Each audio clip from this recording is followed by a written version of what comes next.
Hey everybody, welcome to another episode of Delusional's Arcade. So in this episode, we're going to quickly go into the Outrun. I wanted to make kind of a short episode because we've spent a lot of time on this thing, and I just wanted to do a quick little mod. But the main thing you guys are probably waiting for is who won this thing. I already did the drawing. I'm going to announce it at the end of the video, so stay tuned. We're going to do a mod for this to add a subwoofer to the Sega without modifying the board and just using the outputs that are native to the board. So without further ado, let's just go ahead and jump right into the video.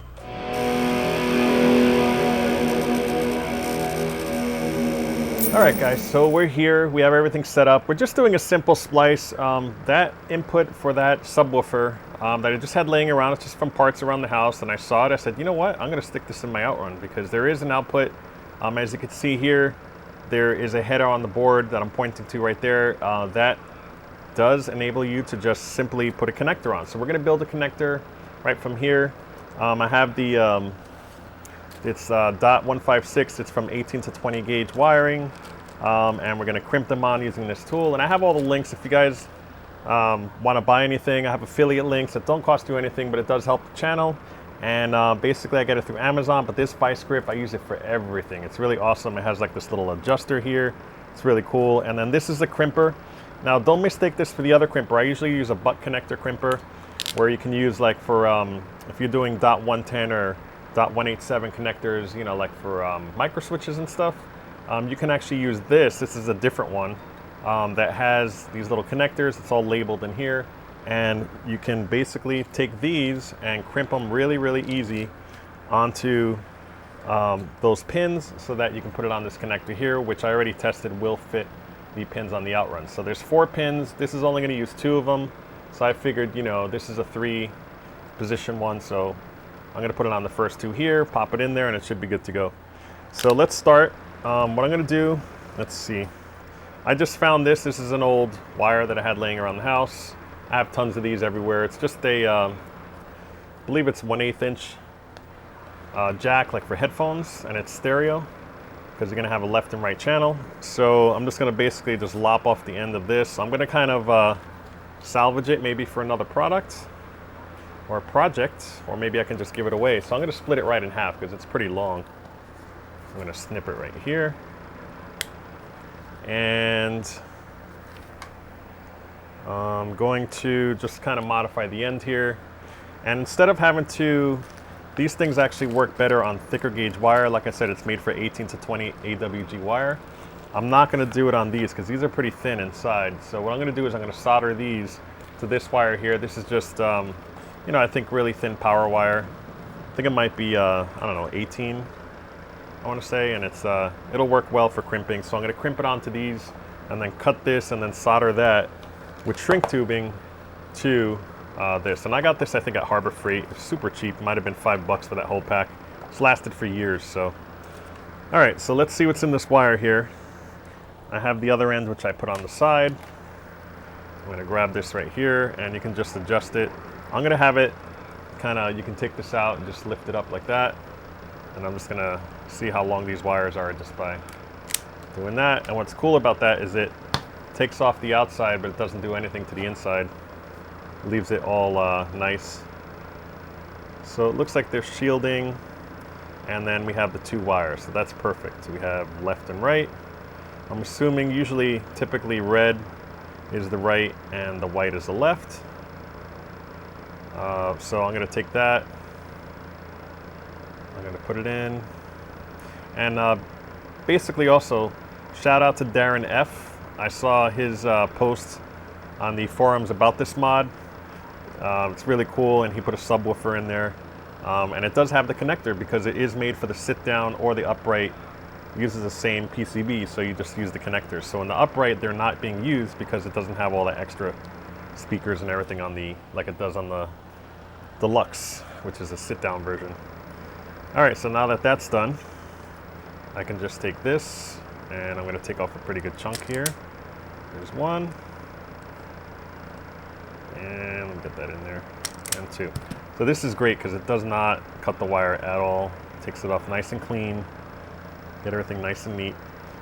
So instead of twisting it like you normally would, where you would put both ends together like that, you know, and twist it this way, I'm actually going to go like this and just twist it around each other and then you put the solder right over it, and then you just shrink wrap it, or heat shrink it, I should say.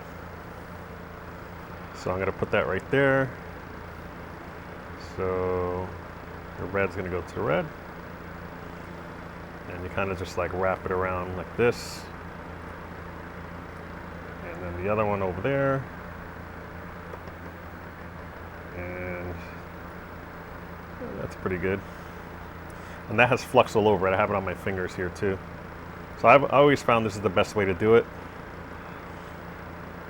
you know, to kind of twist it on the way I'm doing it and have the flux on there, because it really flows well, and you won't have that. If you do it the other way where you just twist them together, it'll have like a huge bump inside the actual shrink tubing, so you don't want that to happen. I'm going to heat it from underneath. Sometimes it's easier. Let's hold it there. Yeah, there it goes. All right, pretty easy.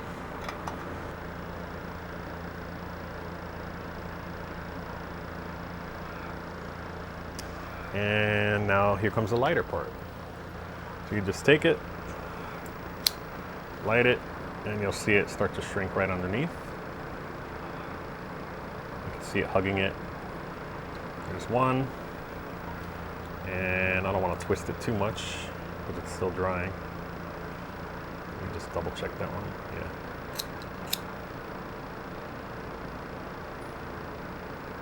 Really want to get the blue part of the flame on there to make it really hot. And that's good. And I'm just going to put some strain relief right here because it seems pretty weak.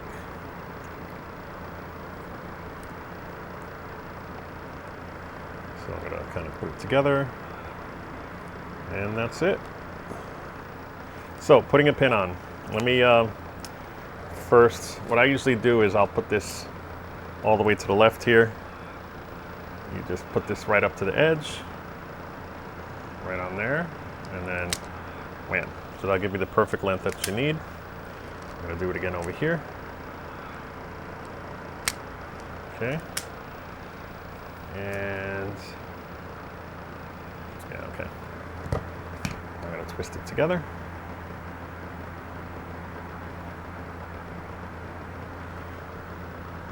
And then on this, you're going to use this one that says 18 to 22. And everybody thinks you should put it in kind of this way. See, like, I don't know if you can see that, matching it. That's actually wrong. You want to put it in this way like that, so that it pushes it all together and it curls it when it hits the edge. So it's really hard to see, but it's actually split in half here. There's two different, you can probably see it on this side a little bit, that there's two different sections. Can you see that? There's like one here. I'm going to point. There's like one there, and then one there on the inside. They're like different layers. That's basically, each layer is what does these things, because there's kind of like two things to crimp on that. So I'm going to take it, you kind of just put it in like this, and you can see it fit right in. So I'm going to do that. You can see it focused there. So I kind of do this till it clicks. Once it clicks, I'm not pressing anymore, I'm just holding it there. And then you're going to take whatever end. In this case, I want to take the black, and I'm going to stick it right in there. And I'm going to make sure that the actual, this part of the wire, the jacket, goes in, because that's what I want crimped on that edge. And then you just press it. Done. So basically crimps, you can see that. It's hard to see, but it's crimping the edge on the jacket, and then it's crimping the other end right there. You can see that. So it's pretty cool. Does a great job every single time, and I've never had an issue with that. And then you go down. And then once it crimps, it's all set, all in one shot. Best thing in the world. And if you look really closely, you can kind of see it there better, because I'll put my finger on it. Can you see that? It basically crimps right around the jacket itself, and then on the wire on the other end. So the way they go in, they have these little, see if I can get a pointer. I'm trying to show you guys here. Here, I'm going to use this little pick tool that I use to do stuff. So this right here, these little like hooks right here, it's really hard to see. Let me see if I can get it. It's hard for it to focus, but there's like hooks on top. That's actually going to go on top where the holes are. So you kind of put it in this way. When you put it in, it goes in this way. It's going to go and it's going to click and it's going to hook in there and stay there permanently unless you have a tool to remove it. So if it goes in, let me think now. If I'm putting it in this way, it's going to go in this way on the board, and I need it to face that way in order to fit on the board. So if it goes in this way, the top pin is right here. So that's going to be red. So I'm just going to stick that right in. And I don't know if you can see that, but I'm going to try to click it in here. There it is. You heard that click? So it's in there. That's connected to all this.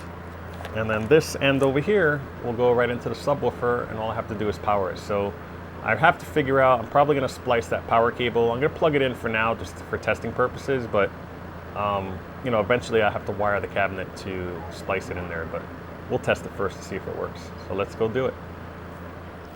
Okay, so we're at the machine, and the connector that you want, this is the audio connector here, and this one here is unused. So what we want to do is we just want to take the top two. The red is on the top and the black is on the bottom, or the white, you know, depending what you use. So I'm just going to plug it in. If I go in here, let me just double check here. Yep. So I have it on there. Slide it right in. It should engage. Yep. So it's right there, nice and neat. And this is going to go on the input. This is unamplified, so it's going to go right to the subwoofer that I have, and the subwoofer I have is amplified, so it shouldn't be a problem. So let's go ahead and kind of set this up. I'll plug it in and we'll see where we're at. Yep, I can see it's turned on. And what's cool about this is that it has a standby. Right now it's on standby. You can see now it's on. That's on standby. I'm assuming once it gets a signal, it's going to turn on by itself. So we'll have to find out. I'm not really sure. And then the source we're going to use is going to be the line in right here. It has other inputs on the back as well.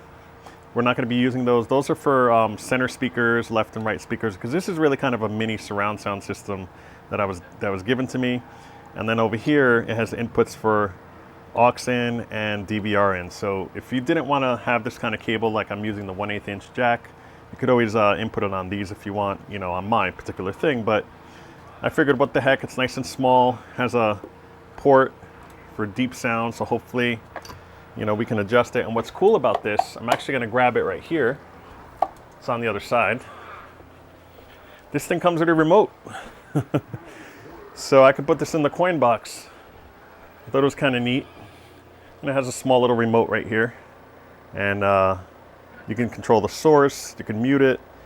So if I don't want it on, I could just hit mute or just power it off. There's volume and everything, so it's pretty cool. So we'll take a look at that in a bit. All right, so this is powering up just fine. I'm going to go ahead and unplug it. And I'm going to stick this on. No, actually, no, I have to put it on the front here. Line in. All right, so let's plug it in. We're just testing it out.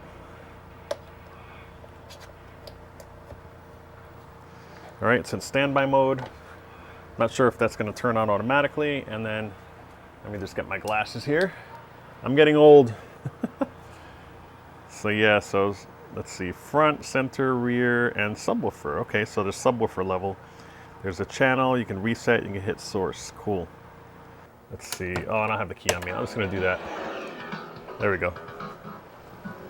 Let's see if we hear anything. Oh, I have to turn it on. There we go. Now it's flashing. Let's see here. Oh, you know what? I think it's the source. Let me turn it down.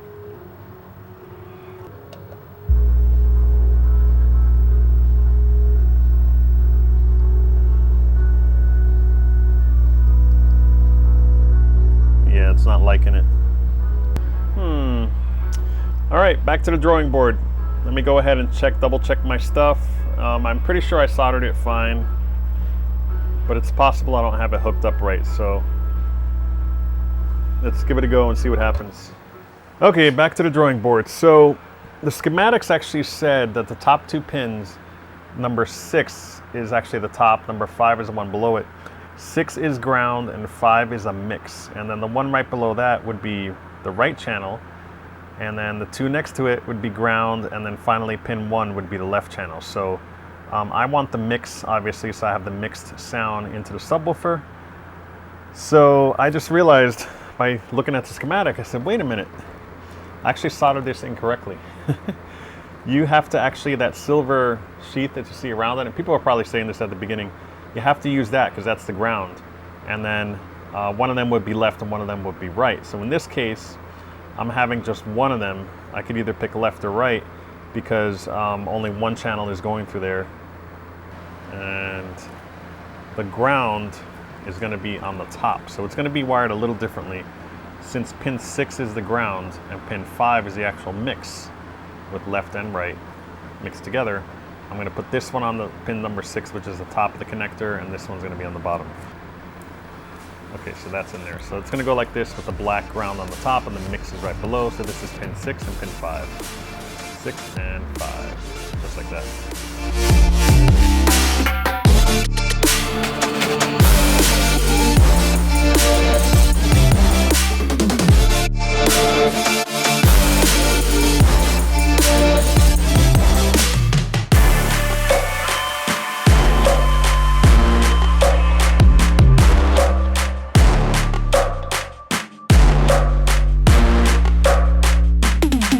Okay, so we're back at the machine. I'm gonna plug this in right here. The machine is turned off. It's actually unplugged. And then we're gonna take the input and put the black on top this time.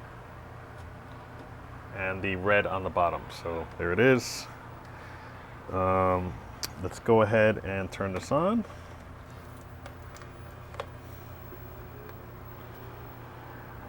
And let me throw some music on while I'm at it. Press start. All right, I'm not sure if this is set right. It's here. Pressing source. There we go. Nice. Turn it up.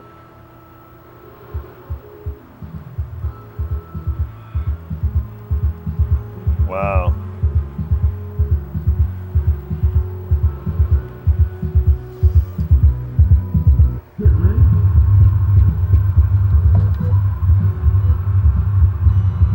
So pin 6 is on top.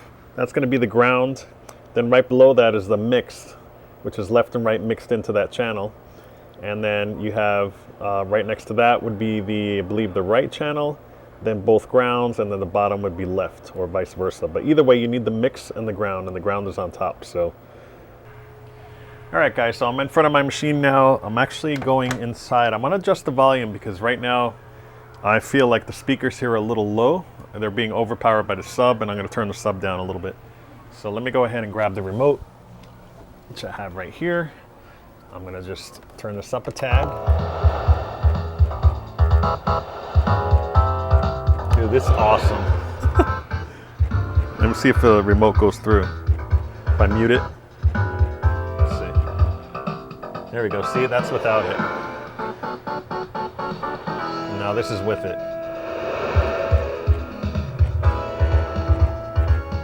This is without. And this is with. Get ready. It's awesome. So I'm going to turn it down a little bit because I feel it's a little overpowering. Let's see.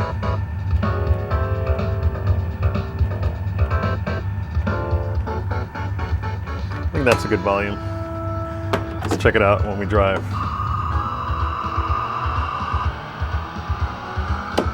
Oh yeah, this feels good. I mean, you could feel the bass just ever so slightly in my foot there. Cool. So it's just right. I'm gonna tweak it a little more, but I think it's a success. We actually did it. I'm really happy. Let me hear it change music. Oh, I didn't go on the high score there. All right, so let me go in and actually go to the test menu. I want to go to sound tests. And this is the enhancer ROM set, so all of the stuff are in there. Let's see, let's go backwards here. So you have music 1, 2, 3, and 4 is the final one. Oops, I pressed the wrong button again. All right, And then I think you press this here. Oh yeah, I could tell. It's awesome. That subwoofer is great. So let me try muting it so you can see the difference again. So that's with it. Here's without.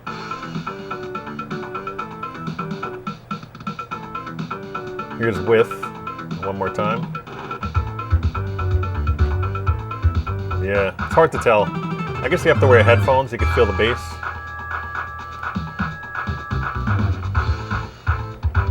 This is without it. This is with.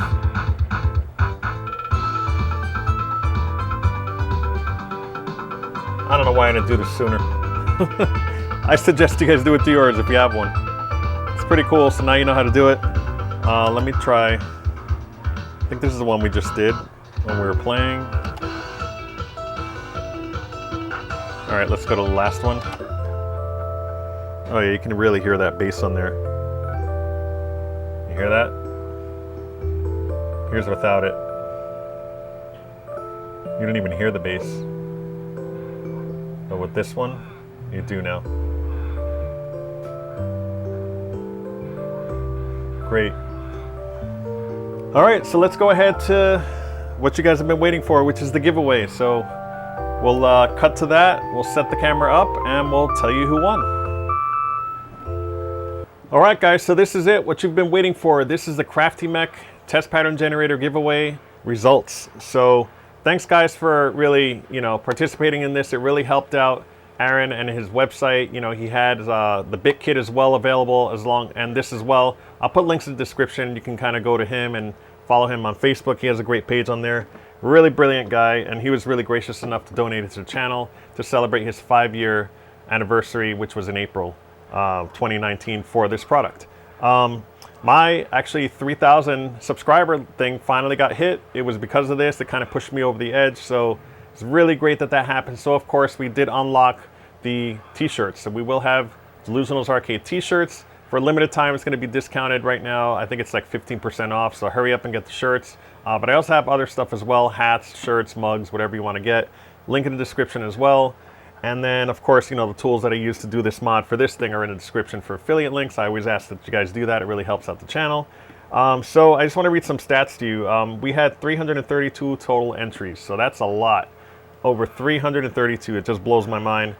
We had a ton of people do it, and this app that I'm using right now actually automatically does it. I already drew it. It does it fairly. I have no bias on anything, and it basically calculated the winner. It was drawn. So the winner of the test pattern generator donated by Craftymech for his 5-year anniversary and to celebrate the 3,000 subscribers here on this channel is Dylan Conduzzi. So if you're hearing your name and you're jumping up and down, you got an $89 test pattern generator. You're actually getting more. I'm actually donating to you a t-shirt for the channel, and I'm also going to give you the harness. This does not come with the harness when he gives it to you. I'm going to go ahead and order that from Mike's Arcade. That way you can have it for all the monitors that you use, whether it's a Sanyo, the Wells Gardner, or what have you. So it has all the adapters that you need. So I'm going to go ahead and spring for that and for a t-shirt. So go ahead, I guess contact me. I'm actually going to send you an email. Just make sure you look for it. You have about 48 hours to get it. If for some reason you don't contact me, I'm just going to have to draw another winner through the app. It has an option to do that, but hopefully I'm sure that, you'll be able to do it. So again, congratulations to Dylan. But anyway, thanks guys. It was really awesome. We really got a lot of subscribers and a lot more press for this, which is great. So did Aaron at Craftymech, so that's really awesome. Go see his products. Check it out at the link in the description. I'm not being paid or sponsored or anything to do this. He just decided to give it away, and I said I'll just do it on my channel, which is great. So, it's going to work. Hopefully we'll maybe have some giveaways in the future. That would be really awesome. But for now, again, we're having the t-shirt campaign, which is wide open now because we have 3,000 subscribers like I promised. And it really does support the channel to buy more equipment and stuff, because I really need to get a new camera because mine is just kind of old. It's doing its thing. I want to be at 4K at one point. Again, thanks for subscribing. Hit me up on Twitter as you did before. You guys have been great. I have tons of followers now, and also on Instagram. And like I said, you know, the t-shirts are available in the link in the description, along with the affiliate links that I used, any tools, all that goes towards the channel, and I throw it right back at you guys. So paying it forward is my motto. So, okay guys, I will end it at this point. Congratulations, Dylan, once again, and we'll see you in the next one. Take care.